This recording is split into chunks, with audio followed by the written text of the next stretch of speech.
આ તરફ જૂનાગઢ જિલ્લાની માંગરોળ નગરપાલિકાની ચૂંટણી જેમાં કોંગ્રેસ અને આમ આદમી પાર્ટી વચ્ચે થઈ શકે છે ગઠબંધન।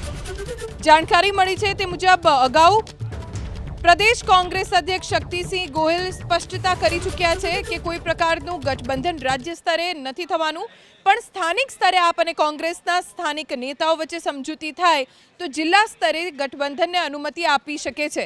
એટલે જ આ સંજોગોમાં માંગરોળમાં આપ જ્યાં ઉમેદવાર ઊભા રાખે તે બેઠકો પર કોંગ્રેસ ઉમેદવાર નહીં ઊભા રાખે અને કોંગ્રેસનો ઉમેદવાર હશે ત્યાં આપ ઉમેદવાર ઊભા નહીં રાખે, એ પ્રકારની સમજૂતી થાય તેવી શક્યતા છે। આમ આદમી પાર્ટી તરફથી ઈસુદાન ગઢવીએ આ પ્રકારના સંકેત આપ્યા છે। આપના સંગઠન મંત્રી રાજુ બોરખતરિયાએ દાવો કર્યો કે ગઠબંધન અંગે બંને પક્ષ વચ્ચે સ્થાનિક સ્તરે વાટાઘાટો સફળ રહી છે। માંગરોળ નગરપાલિકાની કુલ 36 બેઠકોમાંથી 23 બેઠક પર કોંગ્રેસ ચૂંટણી લડશે અને બાકીની 13 બેઠક પર આમ આદમી પાર્ટી લડશે। અત્યારે ચૂંટણીનો માહોલ છે।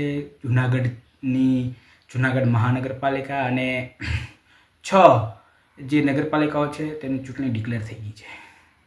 સાથોસાથ આમ આદમી પાર્ટી અને તમામ રાજકીય પક્ષો પોતાના ચૂંટણી જંગની અંદર પોતાની તૈયારી કરી રહી છે। ત્યારે આમ આદમી પાર્ટી દ્વારા આજે કોંગ્રેસ અને આમ આદમી પાર્ટી એ બંને સાથે મળીને માંગરોળની અંદર ચૂંટણી લડવાની જે વાત થઈ રહી છે તેમાં સ્થાનિક કક્ષાએથી ગઠબંધનની વાત જે મૂકવામાં આવી છે પ્રદેશ કક્ષાએ, તેમાં અમારા પ્રદેશના હોદ્દેદારો અને તમામ જે જવાબદાર વ્યક્તિઓ છે તેને સમક્ષ વાત મૂકવામાં આવી છે।